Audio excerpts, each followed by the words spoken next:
ఇటలీలో ఘోర ప్రమాదం, మందుల్లేక మరింత మంది మృతి.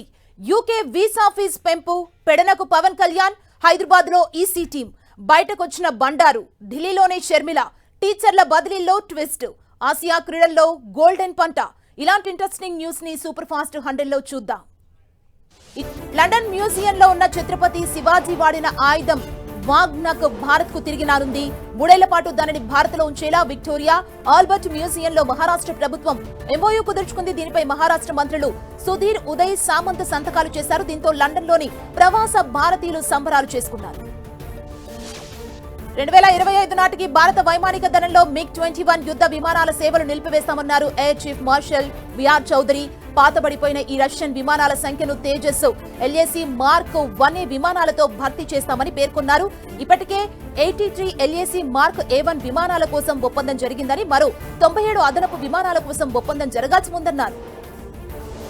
విదేశీయుల వీసా ఫీజు పెంపుపై బ్రిటన్ ప్రభుత్వం ప్రతిపాదనలను నేటి నుంచి అమలు కానున్నాయి. దీంతో 6 నెలలు అంతకంటే ఎక్కువ వ్యవధి గల పర్యాటక వీసాలపై ఇక నుంచి 15 బ్రిటిష్ పౌండ్ స్టెర్లింగ్ల అదనంగా చెల్లించవలసి ఉంటుంది. విద్యార్థి వీసాల ఫీజు అదనంగా 127 GBPలు పెరుగుతుంది. దీంతో భారత్ సహా ప్రపంచ దేశాల పౌరులు ఇక నుంచి బ్రిటన్ వెళ్లడం చాలా భారం కానుంది. కెనడా పార్లమెంటులోని దిగువ సభ స్పీకర్ గా లిబరల్ పార్టీకి చెందిన గ్రేగ్ ఫెర్గస్ ఎంపికయ్యారు. ఈ పదవి చేపట్టిన తొలి ఆఫ్రో కెనడియన్ గా ఆయనే. స్పీకర్ స్థానానికి ఆయనతో పాటు మరో 3 పోటీ పడ్డారు. 338 మంది సభ్యులున్న సభలో ఓటింగ్ నిర్వహించగా ప్రత్యర్థులపై గ్రేగ్ విజయం సాధించారు. ఇటీవల స్పీకర్ రోటా తన పదవికి రాజీనామా చేయడంతో అనివార్యంగా నిర్వహించిన ఎన్నికలో గ్రేగ్ గెలుపొంది బాధ్యతలు స్వీకరించారు. గ్రేగ్ ఫెర్గస్ ఎన్నికపై కెనడా ప్రధాని జస్టిస్ ట్రూడో హర్షం వ్యక్తం చేశారు. స్పీకర్ గా ఎన్నికైన తొలి ఆఫ్రో కెనడియన్ వీరు. ఇది దేశంలోని పౌరులందరికీ, ముఖ్యంగా రాజకీయాల్లోకి రావాలనుకుంటున్న యువతరానికి స్ఫూర్తిగా నిలుస్తుందని ట్రూడో పేర్కొన్నారు. తెలంగాణలో కేంద్ర ఎన్నికల సంఘం టీం పర్యటన కొనసాగుతుంది. ఇవాళ 2వ రోజు పర్యటనలో భాగంగా ఓటర్లు చైతన్య కార్యక్రమం నిర్వహించారు. హైదరాబాద్ దుర్గం చెరువు కేబుల్ బ్రిడ్జ్ వద్ద నిర్వహించే ఈ కార్యక్రమంలో ఈసీ బృందం పాల్గొంటుంది. అనంతరం ఉదయం 9:30 నుంచి సాయంత్రం 7 గంటల వరకు జిల్లాల కలెక్టర్లు, ఎస్పీలు, పోలీస్ కమిషనర్లతో సమావేశం నిర్వహిస్తుంది. అసెంబ్లీ ఎన్నికల నిర్వహణపై చర్చిస్తుంది. శాసనసభ ఎన్నికల సమయం దగ్గర పడటంతో తెలంగాణలో ఎన్నికల వాతావరణం ఊపందుకుంటుంది. రాజకీయ పార్టీలతో పాటు ఎన్నికల సంఘం కూడా చర్యల్ని వేగవంతం చేసింది. ఇందులో భాగంగా రాష్ట్రంలో పర్యటిస్తుంది కేంద్ర ఎన్నికల సంఘం బృందం. ఓటర్ల జాబితా, ఈవీఎంల సన్నద్ధం, అధికారులకు శిక్షణ, అవగాహన కార్యక్రమాల వంటి అంశాలపై సమీక్ష నిర్వహించింది. తెలంగాణలో పర్యటిస్తున్న కేంద్ర ఎన్నికల కమిషన్ ప్రతినిధులు తొలి రోజు రాజకీయ పార్టీల నాయకులతో విడివిడిగా సమావేశమయ్యారు. ఓటర్ల జాబితా, పోలింగ్ కేంద్రాలు, పోలింగ్ ప్రచారంపై వివిధ పార్టీల అభిప్రాయాలు, సమస్యలు, ఫిర్యాదులు అడిగి తెలుసుకున్నారు. ఈ భేటీకి బీఆర్ఎస్ నుంచి వినోద్ కుమార్, కాంగ్రెస్ నుంచి ఉత్తమ్ కుమార్ రెడ్డి, శ్రీధర్ బాబు, ఫిరోజ్ ఖాన్ హాజరయ్యారు. బీజేపీ నుంచి మర్రి శశిధర్ రెడ్డి తదితరులు హాజరయ్యారు. టీడీపీ, బీఎస్పీ, సిపిఐ, ఆప్ నేతలు కూడా ఈసీ బృందంతో సమావేశమయ్యారు. ఎన్నికల గుర్తుల విషయంలో తమకున్న అభ్యంతరాలను ఈసీ దృష్టికి తీసుకువెళ్లింది BRS. Auto, truck, road roller గుర్తుల వల్ల కారుకు కలుగుతున్న నష్టాలు వివరించింది. ఎన్నికల నియమ నిబంధనలు తెలుగులోకి కూడా అనువదించాలని కోరింది. ఇటు కాంగ్రెస్ నేతలు దరఖాస్తులన్నీ పరిష్కరించే ఓటర్ల తుది జాబితా ప్రకటించవద్దని కోరింది. బోగస్ ఓట్ల గురించి కూడా చర్చించారు. ప్రీఫైర్ ఎన్నికలు జరపాలంటే మద్యం, డబ్బుల డిస్ట్రిబ్యూషన్ ఆపాలన్నారు. హైదరాబాద్ లో కేంద్ర ఎన్నికల సంఘం 2వ రోజు పర్యటన కొనసాగుతోంది. ఎన్నికల్లో ఓట్లపై ఈసీ అవగాహన కార్యక్రమాలు చేపట్టింది. హైదరాబాద్ దుర్గం చెరువులో కేబుల్ బ్రిడ్జ్ పై సైక్లోథాన్, వాగ్దాన్ నిర్వహించారు. ఈ మారథాన్ని chief election commission Rajiv Kumar జెండా ఊపి ప్రారంభించారు. మారథాన్లో విద్యార్థులతో పాటు పెద్ద సంఖ్యలో యువత పాల్గొన్నారు. వారాహి యాత్రలో భాగంగా కృష్ణా జిల్లాలో పర్యటిస్తున్న పవన్ కళ్యాణ్ ఇవాళ పెడన వెళ్లనున్నారు. అక్కడ బహిరంగ సభ నిర్వహించనున్నారు. అయితే ఈ సభ గురించి ఆయన సంచలన కామెంట్ చేశారు. ఇవాల్టి తన పెడన వారాహి యాత్ర సభను రాళ్ల దాడి చేయబోతున్నట్లుగా సమాచారం వచ్చిందన్నారు. తనపై ఎలాంటి దాడి జరిగినా పూర్తి బాధ్యత డీజీపీదేనన్నారు. జగన్ పులివెందుల రౌడీయిజం చూపిస్తే చూస్తూ ఉండే వ్యక్తిని కాదన్నారు. వైసీపీ వాళ్ళు రెచ్చగొట్టినా జన సైనికులు ఎదురు దాడికి దిగవద్దని హితవు పలికారు. తనపై దాడి జరగబోతుందంటూ పవన్ కళ్యాణ్ కట్టుకథ చెబుతున్నారని మండిపడ్డారు మంత్రి జోగి రమేష్. పవన్ మాటలు కోటలు దాటుతాయి, చేతలు మాత్రం శూన్యమని విమర్శించారు. కత్తులు, కటార్లు తేవాల్సిన అవసరం పెడన ప్రజలకు లేదన్నారు. పెడనలో హింస రేకెత్తించడానికి పవన్ కుట్ర చేస్తున్నారని ఆరోపించారు. ఇలాంటి పనికిమాలిన రాజకీయాలు మానుకోవాలంటూ హాట్ కామెంట్స్ చేశారు.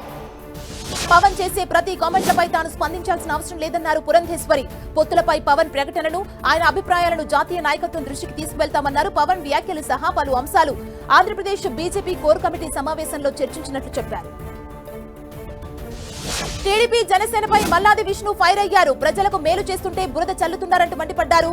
చంద్రబాబు విధానాలు తెలిసి కూడా పవన్ పొత్తు పెట్టుకున్నారని విమర్శించారు. ఇటు మహిళా లోకాన్ని కించపరిచేలా వ్యవహరించడం టీడీపీకి అలవాటే అని బండారు వ్యాఖ్యలు సభ్య సమాజం తలదించుకునేలా ఉన్నాయన్నారు. లోకేష్ కూడా బండారు వ్యాఖ్యల్ని సమర్థించడం సిగ్గుచేటన్నారు. మంత్రి రోజాపై అనుచిత వ్యాఖ్యల కేసులో టీడీపీ నేత బండారు సత్యనారాయణ మూర్తికి న్యాయస్థానం బెయిల్ మంజూరు చేసింది. దీంతో ఆయన విడుదలయ్యారు. ఈ కేసులో ధర్మమే గెలిచిందని అన్నారు బండారు సత్యనారాయణ. తనకు అండగా నిలిచిన కార్యకర్తలు, నేతలకు ఆయన ధన్యవాదాలు తెలిపారు. టీడీపీ నేత మాజీ మంత్రి బండారు సత్యనారాయణ చేసిన వ్యాఖ్యలపై మంత్రి రోజా మండిపడ్డారు. టీడీపీ మహిళలను అగౌరవపరుస్తుందన్నారు. పార్టీ వీడినప్పటి నుంచి తనను టార్చర్ పెడుతూ వస్తున్నారన్నారు. బండారు వ్యాఖ్యలపై భావోద్వేగానికి గురయ్యారు. ఆయనపై పరువు నష్టం దావా వేస్తానని తెలిపారు రోజా. ఈ నెల 6న ఢిల్లీ వెళ్లనున్నారు ఏపీ సీఎం జగన్. 2 రోజుల పాటు ఆయన ఢిల్లీలోనే ఉండనున్నారు. అమిత్ షా అధ్యక్షతన జరిగే దక్షిణాది రాష్ట్రాల సమావేశాల్లో సీఎం జగన్ పాల్గొననున్నారు. ఢిల్లీ పర్యటనలో ప్రధాని మోదీతో సీఎం జగన్ భేటీ కానున్నారు. ఇటు వైసీపీ ఎమ్మెల్యే ఆళ్ల రామకృష్ణారెడ్డి ఢిల్లీకి చేరుకున్నారు. ఇవాళ సుప్రీంకోర్టులో ఓటుకు నోటు కేసులో ఆయన వేసిన పిటిషన్పై విచారణ జరగనుంది. ఈ కేసును తెలంగాణ ప్రభుత్వం సరిగా దర్యాప్తు జరపడం లేదని, చంద్రబాబు పాత్రపైన దర్యాప్తు జరపాలని, సీబీఐతో విచారణ జరిపించాలని ఆయన కోరుతున్నారు. దీనిపై హైకోర్టు స్టే విధించగా సుప్రీంకోర్టును ఆశ్రయించారు ఆళ్ల రామకృష్ణారెడ్డి. ఓటుకు నోటు కేసులో రేవంత్ రెడ్డి పిటిషన్ ని సుప్రీంకోర్టు కొట్టివేసింది. ఈ కేసు అవినీతి నిరోధక చట్టం పరిధిలోకి రాదంటూ రేవంత్ రెడ్డి పిటిషన్ వేశారు. ఈ పిటిషన్ ని కోర్టు కొట్టివేసింది. ఇదే కేసులో సండ్ర వెంకట వీరయ్య వేసిన పిటిషన్ డిసెంబర్ 4కు వాయిదా వేసింది అత్యున్నత ధర్మాసనం.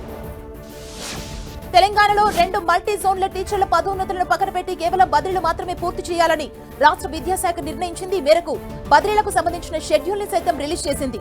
రంగారెడ్డి జిల్లాలో సీనియారిటీపై పదోన్నతులకు టెట్ అర్హత కేసులు, పదోన్నతులపై స్టేలున్న నేపథ్యంలో విద్యాశాఖ ఈ నిర్ణయం తీసుకుంది. తెలంగాణలోని అన్ని ప్రభుత్వ పాఠశాలల్లో ఈ నెల 6 నుంచి ముఖ్యమంత్రి అల్పాహార పథకం ప్రారంభం కానుంది. ఈ మేరకు అన్ని జిల్లాల కలెక్టర్లకు సీఎస్ శాంతికుమారి ఆదేశాలు జారీ చేశారు.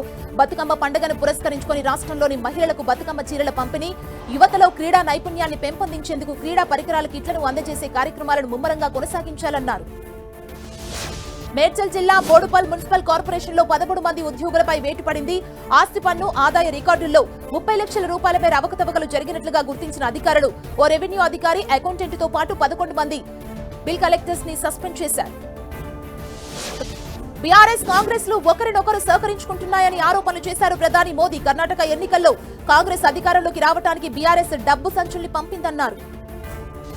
ఇటు 5 ఏళ్ల పాటు తనపై భరోసా ఉంచాలని తెలంగాణ ప్రజలను మోదీ కోరారు. తెలంగాణ ఏర్పడిన ప్రతిఫలాన్ని కేసీఆర్, ఆయన కుటుంబమే అనుభవిస్తుందని ఆరోపణలు చేశారు. తెలంగాణ యువత కుటుంబ పాలనను మరో అవకాశం వారికి ఇవ్వద్దంటూ కూడా మోదీ పిలుపునిచ్చారు. మోదీ విమర్శలకు అదే స్థాయిలో రిప్లై ఇచ్చారు మంత్రి కేటీఆర్. ప్రధాని పచ్చి అబద్దాలు ఆడారంటూ మండిపడ్డారు. కుటుంబ పాలన గురించి మాట్లాడుతున్న మోదీకి తమ భాగస్వాములుగా ఉన్న పార్టీల విషయంలో ఇది గుర్తుకు రాదని ప్రశ్నించారు. అమిత్ షా కుమారుడు జైషా ప్రస్తావన కూడా తీసుకొచ్చారు. తనను సీఎం చేయడానికి మోదీ పర్మిషన్ ఎందుకంటూ ప్రశ్నించారు.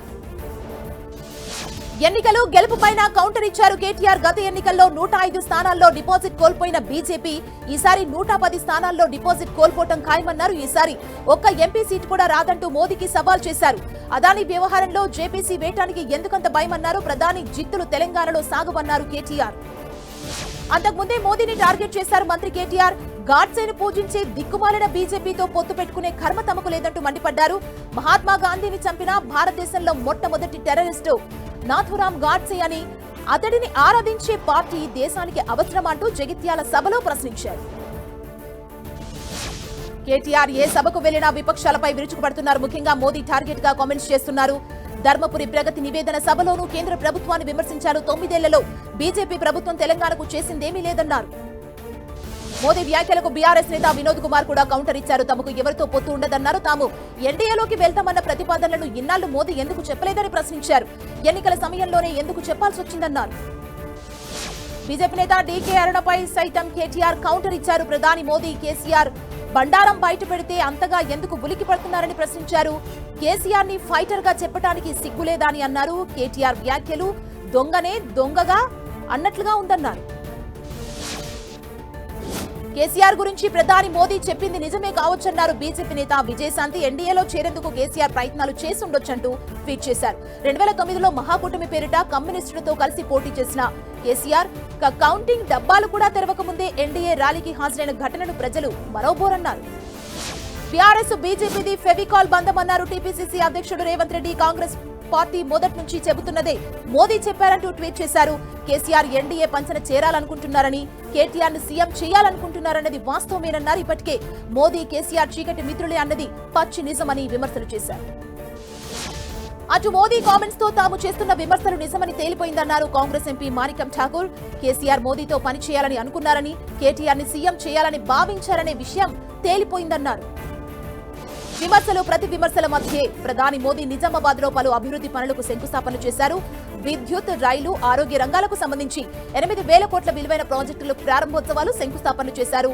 Ramagundam NTPC super thermal power project మొదటి యూనిట్ ని జాతికి అంకితం చేశారు మోదీ. ట్విట్టర్ వేదికగాను మోదీ పర్యటనపై ప్రశ్నాస్త్రాలు సంధించారు మంత్రి కేటీఆర్. మోదీ తెలంగాణ పర్యటన సందర్భంగా 3 ప్రశ్నలు సంధించారు. కాజీపేట కోచ్ ఫ్యాక్టరీకి ప్రాణం పోసేదెప్పుడు, బయ్యారం ఉక్కు కర్మాగారాన్ని నిర్మించేదెప్పుడు, పాలమూరు ప్రాజెక్టుకు జాతీయ హోదా దక్కేదెప్పుడని ప్రశ్నించారు. ట్విట్టర్ వేదికగా మంత్రి కేటీఆర్ కు కౌంటర్ ఇచ్చారు బీజేపీ నేత బండి సంజయ్. కారు గ్యారేజ్ కి పోతుందన్న నారాజు అయితున్నారని ఎద్దేవా చేశారు. నిజామాబాద్ లో చెల్లె ఓటమి ఖాయమందని ముందే ఆగమైతున్నారంటూ విమర్శలు చేశారు. 9 ఏళ్ల దొంగ హామీల జపం బట్టబయలైందని, తెలంగాణ ప్రజలు బీఆర్ఎస్ ను ఇక నమ్మే ప్రసక్తే లేదన్నారు. ఏపీ రాజకీయాల్లో టెన్షన్ పుట్టిస్తున్న ఏపీ స్కిల్ డెవలప్మెంట్ కేసులో చంద్రబాబు స్పెషల్ లీవ్ పిటిషన్ పై విచారణను సుప్రీంకోర్టు వాయిదా వేసింది. తదుపరి విచారణ ఈ నెల 9కి వాయిదా పడింది. జస్టిస్ అనిరుద్ బోస్, జస్టిస్ బేలా ఎం త్రివేది ధర్మాసనం ఎదుట చంద్రబాబు పిటిషన్ పై వాదనలు వాడివేడిగా కొనసాగాయి. ఇటు అమరావతి ఇన్నర్ రింగ్ రోడ్డు కేసులో చంద్రబాబు రెగ్యులర్ బెయిల్ పై తీర్పును ఏపీ హైకోర్టు రిజర్వ్ చేసింది. చంద్రబాబు తరపున సిద్ధార్థ్ లూత్రా ఏపీ హైకోర్టులో వాదనలు వినిపించారు. ఇన్నర్ రింగ్ రోడ్డు కేసులో చంద్రబాబు A1 గా ఉన్నారు, లోకేష్ A14 గా ఉన్నారు. ఈ కేసులో A2 గా ఉన్న మాజీ మంత్రి నారాయణ, లోకేష్ రేపు సిఐడి విచారణకు హాజరు కావాల్సి ఉంటుంది. లోకేష్ సిఐడి విచారణ వాయిదా పడింది. ఈ నెల 10వ తేదీకి వాయిదా వేస్తూ ఏపీ హైకోర్టు ఉత్తర్వులు ఇచ్చింది. ఇటీవల సిఐడి ఇచ్చిన 41A నోటీసుల్లో నిబంధనలపై లోకేష్ హైకోర్టులో సవాల్ చేశారు. లంచ్ మోషన్ పిటిషన్ దాఖలు చేశారు. దీనిపై ఇరు వర్గాల వాదనలను విన్న న్యాయస్థానం లోకేష్ ని 10న విచారణకు రావాలని ఆదేశించింది. ఫైబర్ గ్రిడ్ కేసులో లోకేష్ కి ఊరట లభించింది. ఈ కేసులో లోకేష్ ను నిందితుడిగా చేర్చలేదని ప్రభుత్వం తరపున న్యాయవాది తెలిపారు. ఫైబర్ గ్రిడ్ కేసులో లోకేష్ ఏపీ హైకోర్టులో ముందస్తు బెయిల్ పిటిషన్ దాఖలు చేశారు. ఒకవేళ చేర్చితే సిఆర్పిసి 41A కింద నోటీసులు ఇస్తామని వెల్లడించారు. సుప్రీంకోర్టులో చంద్రబాబు తరపున న్యాయవాదులు మళ్లీ పాత వాదనలే వినిపించారని సిఐడి తరపున లాయర్ పొన్నవోలు సుధాకర్ రెడ్డి తెలిపారు. 17A వర్తించదని సుప్రీంకోర్టుకు తెలిపామన్నారు. ఇటు విచారణకు సంబంధించి రిపోర్టు తమకు ఇవ్వలేదని చంద్రబాబు తరపున లాయర్లు చెప్పిన విషయం వాస్తవం కాదన్నారు. తాము హైకోర్టులో మెమో దాఖలు చేశామని వెల్లడించారు. అంగల్లో కేసులో ఏపీ హైకోర్టు ఇచ్చిన బెయిల్ ఉత్తర్వులపై జోక్యం చేసుకునేందుకు సుప్రీంకోర్టు నిరాకరించింది. హైకోర్టు ఉత్తర్వులను సవాల్ చేస్తూ 6 వేర్వేరు పిటిషన్లను దాఖలు చేసింది. ఏపీ ప్రభుత్వం టీడీపీ నేతలకు మంజూరు చేసిన బెయిల్ రద్దు చేయాలని కోరింది. అయితే పోలీసులే సాక్షులా అంటూ ధర్మాసనం ప్రశ్నించింది. ఏపీ ప్రభుత్వం పిటిషన్ ని కొట్టివేసింది. ఏపీ హైకోర్టులో మాజీ మంత్రి నారాయణ వేసిన 4 బెయిల్ పిటిషన్లు వాయిదా పడ్డాయి. ఇన్నర్ రింగ్ రోడ్డు కేసులో బెయిల్ క్వాష్ పిటిషన్ తో పాటు అసైన్ ల్యాండ్స్ కేసులో క్వాష్ బెయిల్ పిటిషన్లు వేశారు నారాయణ. దీనిపై విచారణను ఏపీ హైకోర్టు నెల 16కు వాయిదా వేసింది. రాజకీయ వేధింపులు, కక్ష సాధింపులతో వైసీపీ పాలన సాగుతుందని ఆరోపించారు మాజీ మంత్రి గంటా శ్రీనివాసరావు. అన్యాయంగా చంద్రబాబును అరెస్టు చేశారన్నారు. ఇటు మాజీ మంత్రి బండారు అరెస్టును ఖండించారు. ఏపీలో రాష్ట్రపతి పాలన పెట్టే పరిస్థితి వచ్చిందన్నారు కన్నా లక్ష్మీనారాయణ. కేంద్ర ప్రభుత్వం రాష్ట్రంలోని పరిస్థితుల్ని పరిశీలించాలని కోరారు. భువనేశ్వరిని కలిసిన అనంతరం వైసీపీ సర్కార్పై విరుచుకుపడ్డారు. సిఐడి జగన్ జేబు సంస్థగా మారిపోయిందన్నారు. జగన్ ను గద్దె దింపేందుకు బాబుతో పవన్ కలిశారని తెలిపారు. మహిళా రైతులు భువనేశ్వరిని కలిశారు. ఈ సందర్భంగా రైతుల త్యాగాలు వృధా కావు, అమరావతి నిర్మాణం జరిగి తీరుతుందని భువనేశ్వరి రైతులకు భరోసా ఇచ్చారు. మరోవైపు జగన్ రాక్షస పాలన నుంచి చంద్రబాబును కాపాడుకోవాలని భువనేశ్వరి సత్యభామలాగా పోరాడుతున్నారని రైతులన్నారు. సిద్దిపేట జిల్లాలో పలు అభివృద్ధి కార్యక్రమాల్లో పాల్గొన్నారు మంత్రి హరీష్ రావు. కేసీఆర్ వచ్చాకే తెలంగాణ ఎంతో అభివృద్ధి చెందిందన్నారు. కేసీఆర్ వచ్చాక కరెంటు ఉండటం లేదంటున్నది కాంగ్రెస్ నేతలు అంటున్నారు. అందులో వేలు పెడితే కరెంటు ఉందో లేదో వారికి తెలుస్తుందన్నారు హరీష్ రావు. మంత్రి హరీష్ రావుకు కౌంటర్ ఇచ్చారు దుబ్బాక ఎమ్మెల్యే రఘునందన్ రావు. దుబ్బాకలో హామీలు తప్ప ఒక్క అభివృద్ధి కార్యక్రమం చేయలేదని హరీష్ రావు చేసిన కామెంట్స్ పై స్ట్రాంగ్ రిప్లై ఇచ్చారు. అభివృద్ధి మీద చర్చకు సిద్ధమంటూ హరీష్ రావుకి సవాల్ చేశారు. సీఎం కేసీఆర్ కు టీపీసీసీ చీఫ్ రేవంత్ రెడ్డి బహిరంగ లేఖ రాశారు. రాష్ట్రంలో బీసీ కులగణన చేపట్టాలని కోరారు. బీసీ కులగణనతోనే ఆ వర్గాలకు న్యాయం జరుగుతుందన్నారు. దీనికి కాంగ్రెస్ మద్దతిస్తుందని స్పష్టం చేశారు. దేశ వనరుల్ని దోచుకుంటున్నది బీజేపీ కిలాడియా, దేశ క్షేమాన్ని కాంక్షించిన కాంగ్రెస్ కిలాడియా అని ప్రశ్నించారు కాంగ్రెస్ పార్టీ నాయకుడు శ్రీధర్ బాబు.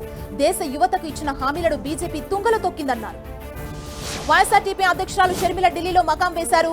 కాంగ్రెస్ పెద్దల్ని కలవనున్నారు. కాంగ్రెస్ లో వైఎస్ఆర్టీపీ విలీనం, ఎన్నికల్లో పోటీపై ఈ భేటీలో స్పష్టత రానుంది. ఆగస్టు 31న సోనియా గాంధీ, రాహుల్ గాంధీని కలిసిన షర్మిల పార్టీ విలీనంపై చర్చలు జరిపారు. బీజేపీ కాంగ్రెస్ ఒకటే అన్నారు జగిత్యాల ఎమ్మెల్యే సంజయ్ కుమార్. గత ఎన్నికల్లో కాంగ్రెస్ ఓట్లు బీజేపీకి పడ్డాయని ఆరోపించారు. జగిత్యాలలో డబుల్ బెడ్రూమ్ ఇళ్ల పంపిణీ కార్యక్రమంలో పాల్గొన్న సంజయ్, ఎమ్మెల్సీ కవిత ఈ సభకు హాజరు కాకపోవడం బాధాకరమన్నారు. ఎమ్మెల్సీ కసిరెడ్డి నారాయణ రెడ్డి కాంగ్రెస్ లో చేరటాన్ని ఆహ్వానించారు. కల్వకుర్తి నేత వంశీచంద్రెడ్డి అంతకుముందు కసిరెడ్డి తన అనుచరులతో కలిసి వంశీచంద్రెడ్డిని కలిశారు. సత్తుపల్లిలో ఓ మట్టి రోడ్డు లేకుండా చేసిన తర్వాతే తాను ఓట్లు అడుగుతానన్నారు ఎమ్మెల్యే సండ్ర వెంకట వీరయ్య. సత్తుపల్లిలో పలు గ్రామాల్లో అభివృద్ధి పనులకు శంకుస్థాపన చేసిన సండ్ర, తెలంగాణ సాధించిన తర్వాత గ్రామాల రూపురేఖలు మారాయన్నారు. మిర్యాలగూడ ఎమ్మెల్యే నల్లమోతు భాస్కర్ రావు మరోసారి రెచ్చిపోయారు. ఓ మహిళపై అనుచిత వ్యాఖ్యలు చేస్తూ నోరు పారేసుకున్నారు. గృహలక్ష్మి పథకంలో తన పేరు తొలగించారంటూ ఓ మహిళ ఎమ్మెల్యేను నిలదీసింది. దీంతో తీవ్ర ఆగ్రహానికి లోనైన ఎమ్మెల్యే ఆమెపై అనుచిత వ్యాఖ్యలు చేసి సభ నుంచి బయటకు పంపించారు. తెలంగాణ అసెంబ్లీ ఎన్నికల్లో బీఎస్పీ సిద్ధమవుతుంది. ఎన్నికలకు సిర్పూర్ నియోజకవర్గం నుంచి ఆర్ఎస్ ప్రవీణ్ కుమార్ పోటీ చేయాలని భావిస్తున్నారు. 2023 ఎన్నికల్లో విజయమే లక్ష్యంగా కృషి చేస్తామన్నారు ఆ పార్టీ నేతలు. బీఎస్పీ నుంచి ఎమ్మెల్యేలుగా పోటీ చేయడానికి 1500 మంది అప్లై చేసుకున్నట్లు తెలిపారు. మహబూబాబాద్ మెడికల్ కళాశాలలో ర్యాగింగ్ చేసిన విద్యార్థులపై చర్యలు తీసుకున్నారు. యాంటీ ర్యాగింగ్ కమిటీ ఇచ్చిన రిపోర్టుతో 7 విద్యార్థుల్ని హాస్టల్ నుంచి సస్పెండ్ చేశారు. శ్రీకాకుళం జిల్లాలో ఓ షాప్ ఓనర్ షాక్ తిన్నాడు. ₹1,00,00,000 కరెంటు బిల్లు రావడంతో దుర్గా జ్యువెలరీ షాప్ ఓనర్ బిత్తరపోయాడు. ఒక నెల కరెంటు బిల్లు ₹1,00,00,000 వచ్చిందంటూ ఆశ్చర్యపోయాడు. సంబంధిత అధికారులకు ఫిర్యాదు చేశాడు. తెలంగాణలో మరో 10 రోజుల్లో బతుకమ్మ సంబరాలు ప్రారంభం కానున్నాయి. ఈ నెల 21న యూకేలో జరగబోయే బతుకమ్మ వేడుకల పోస్టర్ను ఎమ్మెల్సీ కవిత విడుదల చేశారు. ఛత్తీస్గఢ్ లో పర్యటించిన ప్రధాని మోదీ ఆ రాష్ట్ర ప్రభుత్వంపై విమర్శలు గుప్పించారు. రాష్ట్రంలో అవినీతి నేరాలు పరాకాష్ఠకు చేరాయని ఆరోపణలు చేశారు. యూరప్ దేశం చెక్ రిపబ్లిక్ లో పర్యటిస్తున్న కేంద్ర మంత్రి నితిన్ గడ్కరీ ప్రపంచంలోనే అత్యంత పొడవైన over head power electric trolley బస్సులో టెస్ట్ రైడ్ చేశారు. మెట్రో రైళ్ల మాదిరిగా ఈ బస్సులకు ప్రత్యేక ట్రాక్ లైన్లు ఉంటాయని, ఇవి నగరాల్లో తక్కువ ఖర్చుతో మెరుగైన రవాణా ప్రత్యామ్నాయంగా మారతాయని గడ్కరీ అభిప్రాయపడ్డారు. సనాతన ధర్మంపై ఉత్తరప్రదేశ్ ముఖ్యమంత్రి యోగి ఆదిత్యనాథ్ ఆసక్తికర వ్యాఖ్యలు చేశారు.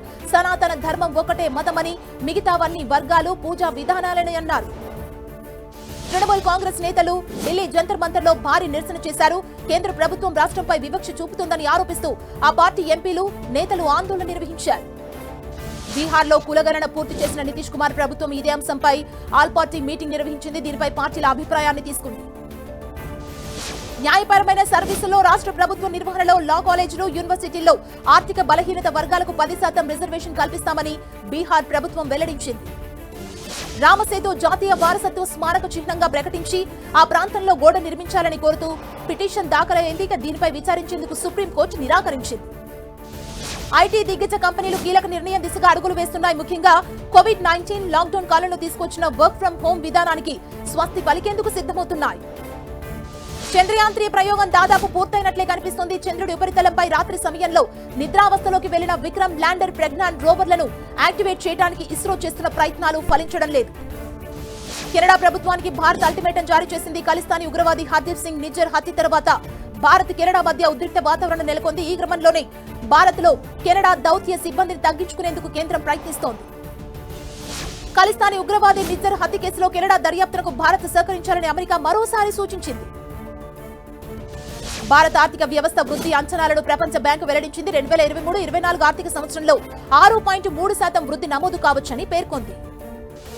అమెరికాలో డాక్టర్ బాబాసాహెబ్ అంబేద్కర్ విగ్రహావిష్కరణకు సిద్ధం చేశారు. ఆయన సిద్ధాంతాలు ప్రతిబింబించేలా 19 అడుగుల విగ్రహాన్ని రూపొందించారు. పాకిస్తాన్ మాజీ ప్రధాని ఇమ్రాన్ ఖాన్ భార్య బుష్రా బీబీ ఆవేదన వ్యక్తం చేశారు. తోషాఖానా కేసులో అరెస్ట్ అయి జైల్లో ఉన్న ఇమ్రాన్ ని హత్య చేసేందుకు కుట్ర జరుగుతుందని మరోసారి ఆరోపణలు చేశారు. భారత్ సహా పలు దేశాలు చంద్రుడు గుట్టు విప్పేందుకు పరిశోధనలు సాగిస్తున్నాయి. చంద్రుడిపై మానవాళి జీవనానికి అనువైన వాతావరణం, అక్కడి పరిస్థితులపై పరిశోధనలు జరుగుతున్నాయి. ప్రతిష్టాత్మక నోబెల్ పురస్కారాల ప్రకటన కొనసాగుతుంది. ఈ ఏడాది భౌతిక శాస్త్రంలో నోబెల్ 3 వరించింది. అమెరికాకు చెందిన ఫెర్రీ అగోస్తీని, జర్మనీకి చెందిన ఫెరెన్స్ క్రౌజ్, స్వీడన్ కి చెందిన అన్నెయల్ హ్యూలియర్ కి ఈ ఏడాది నోబెల్ ప్రకటించారు. చిన్నారుల్లో మలేరియా నివారణకు మరో వ్యాక్సిన్ అందుబాటులోకి వచ్చింది. ఈ వ్యాక్సిన్ ని భారత్ కు చెందిన సీరం ఇన్స్టిట్యూట్, అమెరికాకు చెందిన యూనివర్సిటీ ఆఫ్ ఆక్స్ఫర్డ్ సంయుక్తంగా అభివృద్ధి చేశాయి. బ్యాంకాక్ లో గన్ ఫైర్ కలకలం రేపింది. నగరంలోని ఓ మాల్లో దుండగుడు గాల్లోకి ఒక్కసారిగా కాల్పులు జరిపాడు. దీంతో మాల్లో ఉన్న స్థానికులు భయంతో బయటకు పరుగులు తీశారు. రిపబ్లికన్ పార్టీ తరఫున అమెరికా అధ్యక్షుడి అభ్యర్థిత్వం రేసులో కొనసాగుతున్న వివేక్ రామస్వామి బంపర్ ఆఫర్ ప్రకటించారు. తన పిల్లల సంరక్షణ కోసం నానిని నియమించుకునే ప్రయత్నం చేస్తున్న ఆయన ఇందుకోసం సంరక్షకురాలిగా భారీ జీతాన్ని ఆఫర్ చేస్తున్నారు. ఏడాదికి ఏకంగా $1,00,000 ఇవ్వనున్నట్లు తెలుస్తోంది.